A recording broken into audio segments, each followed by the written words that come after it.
ಗದಗ ತಾಲೂಕಿನ ತಿಮ್ಮಾಪುರ ಗ್ರಾಮದಲ್ಲಿ ಹಿಂಗಾರು ಹಂಗಾಮಿನಲ್ಲಿ ರೈತರು ಬೆಳೆದ ರೈತರ ಜಮೀನಿಗೆ ಭೇಟಿ ನೀಡಿದ ಧಾರವಾಡ ಕೃಷಿ ವಿಶ್ವವಿದ್ಯಾಲಯ ಕೃಷಿ ವಿಜ್ಞಾನಿಗಳು ಗ್ರಾಮದ ರೈತರಿಗೆ ಸಲಹೆ ಕೊಟ್ಟಿದ್ದಾರೆ.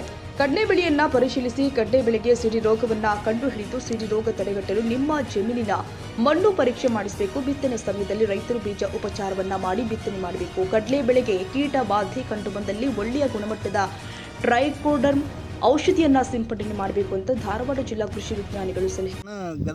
ಗದಗ ತಾಲೂಕು ತಿಮ್ಮಾಪುರ ಗ್ರಾಮದ ರೈತ ನಮ್ಮ ಬೆಟಗೇರಿ ಹೋಬಳಿಯ ಕೃಷಿ ಇಲಾಖೆಯಿಂದ BGD ಎಂಬ ಒಂದು ಡೆಮೋ ಬೀಜವನ್ನು ನಮ್ಮ ಗ್ರಾಮಕ್ಕೆ ನೀಡಿದ್ರು.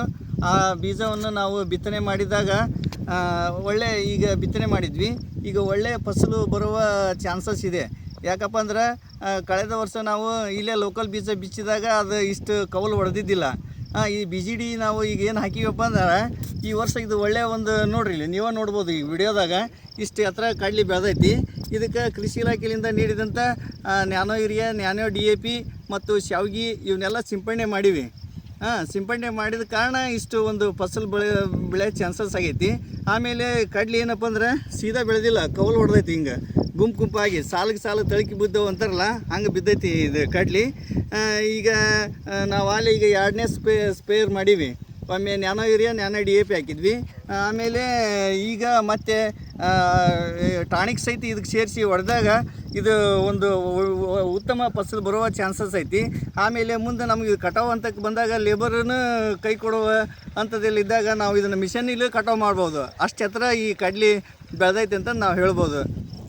ಈ ಸಂದರ್ಭದಲ್ಲಿ ತಳಿಶಾಸ್ತ್ರಜ್ಞ ಡಾಕ್ಟರ್ ಮೋಳಗಿ ಹಾಗೂ ರೈತ ಸಂಘದ ಗದಗ ಜಿಲ್ಲಾಧ್ಯಕ್ಷ ಯಲ್ಲಪ್ಪ ಎಚ್ ಬಾಬರಿ, ಕೃಷಿ ಅಧಿಕಾರಿ ಬಸವರಾಜೇಶ್ವರಿ ಸಜ್ಜನರ, ರಮೇಶ್ ಜತ್ತಿ ಹಾಗೂ ರೈತರು ಆದ ಶರಣಪ್ಪ ಜೋಗಿನ, ಹಾಲಪ್ಪ ಗದಗ, ಹುಚ್ಚೀರಪ್ಪ ಜೋಗಿನ, ಶ್ರೀಕಾಂತ್ ಗುಡ್ಲಾನೂರು, ಮಾರುತಿ ಜೋಗಿನ, ಗಿರೀಶ್ ಗುಡ್ಲಾನೂರು ಮತ್ತಿತರರು ಉಪಸ್ಥಿತರಿದ್ದರು.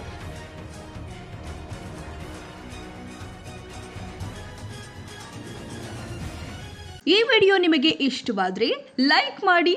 ಇನ್ನಷ್ಟು ಹೀಗೆ ಆಸಕ್ತಿದಾಯಕ ವಿಡಿಯೋಗಳನ್ನು ಪಡೆಯಲು ನಮ್ಮ NTV ನ್ಯೂಸ್ ಚಾನೆಲ್ ಅನ್ನು ಸಬ್ಸ್ಕ್ರೈಬ್ ಮಾಡಿ. ಪಕ್ಕದಲ್ಲಿ ಇರುವ ಬೆಲ್ ಐಕಾನ್ ಅನ್ನು ಒತ್ತಿ. ನಿಮ್ಮ ಬೆಂಬಲವೇ ನಮಗೆ ಸ್ಫೂರ್ತಿ.